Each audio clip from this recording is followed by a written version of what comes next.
Fala amigos, eu sou o Note e pensa só aprendiz finalmente pede algo para si mesma e vai sozinha para a cidade grande, mas por estar preocupado, você decide segui-la para que ela não se meta em encrencas. Amigos, continuamos nossa jornada no anime Crash Course in Nightmares. Após chegar perto do casal, o gigante se pergunta o que vai fazer com ele. Alan se aproxima e Charlotte fica preocupada, mas o mago diz que está tudo bem e só precisa deixar com ele. Depois de se aproximar e olhar de perto, Alan questiona se o nome dele é Megatz e o gigante confirma que esse é seu nome. O feiticeiro fica feliz em revê-lo, comentando que não se vê há 7 anos. Megatz fica furioso e o ataca, dizendo que não lembra de conhecer um humano como ele. Vendo que ele está com uma memória horrível, o garoto aceita seu pedido de desculpas. Enquanto questionava se deveria aceitar, os outros falam para o seu chefe acabar logo com um fracote desses. Megatz diz para eles pararem de provocar ainda mais a ira dele e os nocauteia rapidamente. Charlotte se perguntava o que está acontecendo.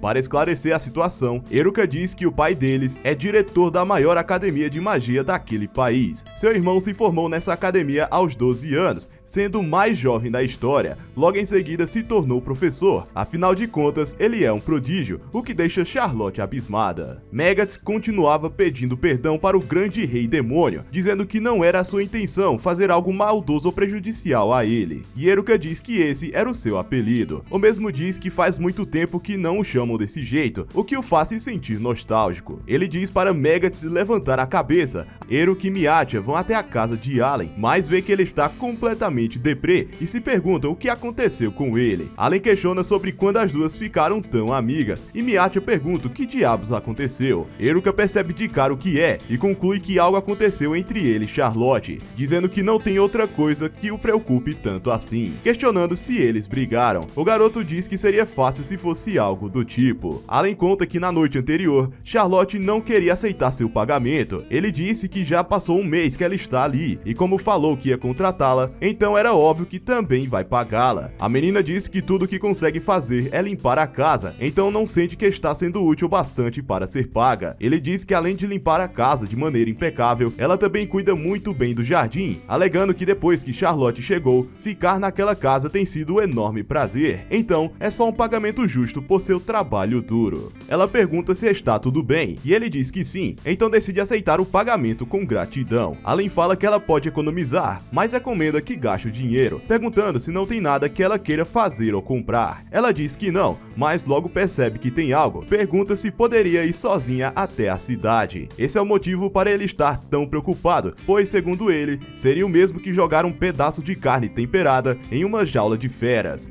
Então se questiona o que poderia fazer. As garotas estavam conversando sobre outra coisa, e Eruka diz que não esperava ouvir isso de Charlotte, achando que ela ia se segurar por medo de ser descoberta e acabar causando problemas a seu irmão, que comenta que foi exatamente isso que aconteceu, mas ele não aceitou isso e disse que bastava usar sua magia que não haveria nenhum problema. No fim, acabou dizendo que ela podia ir, pois não conseguiu dizer não após ouvi-la falar daquele jeito triste. Ele comenta que mesmo sendo o primeiro desejo dela, ainda está extremamente preocupado, mas as garotas dizem que dá para resolver esse problema facilmente. Charlotte finalmente chega na cidade e os três já estão seguindo ela às escondidas. Para começar, Charlotte olha no mapa para não acabar indo para o lugar errado, o que deixa Alan muito orgulhoso. Eruka pergunta a ele o porquê Charlotte queria ir até a cidade. Ele responde que foi para comprar algo, mas quando tentou perguntar o que seria, ela disse que era um segredo. As garotas dizem que deve ser um choque para ele, mas o mesmo está emocionado por ela já ter seus segredos, o que significa que está amadurecendo e firmando sua personalidade, e que não tem orgulho maior para um professor do que observar seu aluno progredir. Charlotte está aparentemente com problemas, e notando isso, os três pensam que ela deve ter errado o caminho, onde Miatia diz que se ela continuar pode acabar ficando muito perigoso. Os irmãos a questionam, e ela diz que naquela direção, Charlotte vai acabar entrando no distrito Mirt, que não é muito seguro,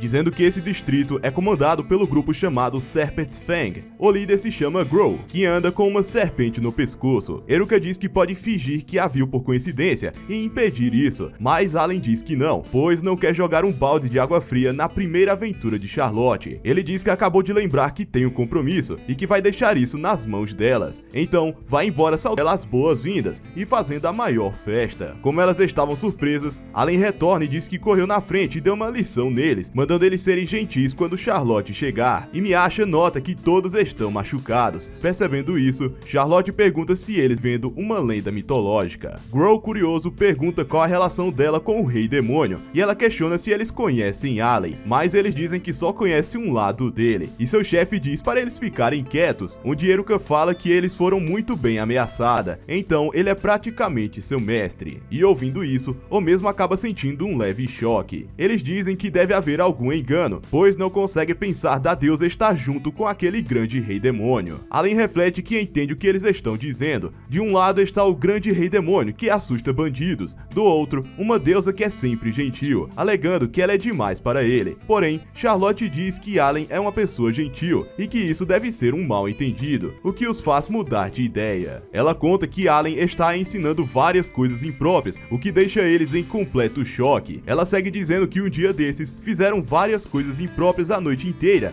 e que mesmo que fosse vergonhoso, foi bem divertido. E Allen explica que passaram a noite jogando videogame e comendo salgadinho, mas vai avisá-la para ela não falar isso em público. Charlotte então se despede deles e segue seu caminho. Miacha diz que ela está indo mais a fundo no distrito, onde tem grupos ainda mais perigosos, mas Allen diz que isso é fácil de resolver, basta tomar o controle daquela área por completo. Eles então lidam com a máfia de marionetes, os lobistões, os clientes que mandaram reclamações para Miacha e todos os grupos que existem na cidade, assim derrotando todos os aventureiros, por isso não precisavam mais ficar de olho em Charlotte. Eruka diz que ela não quer que Allen saiba o que vai comprar, por isso Miacha que vai ficar vigiando sozinha, então eles podem ficar esperando até terminarem. Depois de esperar por um bom tempo com a cara emburrada, Miacha aparece e informa que Charlotte finalizou as compras sem problemas, e parece que ela encontrou uma conhecida e está com essa pessoa, e já estão chegando. Allen pergunta o que Charlotte comprou, mas Miacha diz que não viu o que era, pois sentiu que seria falta de educação. Charlotte então os encontra, junto dela está a dona da loja de acessórios, que diz que ele é realmente incrível. Como não sabiam do que ela estava falando, Charlotte explica que quando estavam voltando, todos estavam falando de Allen, dizendo que o Rei Demônio deixou as ruas seguras. A dona da loja diz que os aventureiros desordeiros só causavam problemas para as pessoas, mas como deu um jeito neles, isso acabou ajudando os moradores. Eruka diz que ele acabou ajudando as pessoas sem nem perceber, por isso a mulher o agradece em nome da cidade. Ali reflete que só fez isso pelo bem de Charlotte e nem imaginou que as pessoas iriam agradecê-lo. Ele diz que fez isso por motivos pessoais, então não precisa disso. A dona diz que ela tem sorte em tê-lo como namorado, mas eles negam isso e ela vai embora desejando boa sorte a eles. Allen então pergunta como foi suas compras. Ela diz que foi ótimo e revela 2 pacotes, dizendo que são presentes para Eruka e Miacha, o que deixa Allen meio incomodado. Eruka ganhou um gato de pelúcia e Miacha ganhou um chapéu novo, e fica feliz por elas terem gostado. Allen, o coitado, pergunta se tem alguma coisa para ele. Charlotte diz que procurou algo que ele pudesse gostar por toda parte, mas não tinha ideia do que o agradaria. Ele grita que se o presente viesse dela, poderia ser qualquer coisa. Ela pede desculpas por não ter dado a devida atenção a isso, e comenta que percebeu que só recebe coisas dele, mas não sabe do que ele gosta de verdade. Então, para começar, mostra que a barra da calça dele está desgastada e pede para que, enquanto ela conserta, ele a conte todas as coisas que gosta, para que da próxima vez possa escolher o presente ideal para ele. O mesmo reflete que tem um sentimento crescendo em seu peito, afirmando que o tempo que passa junto de Charlotte está se tornando mais valioso do que qualquer outra coisa. Amigos, que sentimento é esse que cresce em Allen? Qual será o presente que Charlotte vai comprar para ele? Se quiserem saber, deixe aí nos comentários. Gostou do vídeo? Se inscreve no canal com o sininho ativado para não perder as próximas histórias de animes. Deixa o like que vai ajudar bastante o canal, agradeço demais, galera. Bom, é isso, sobrevivam e nós nos vemos no meu próximo vídeo. Tchau!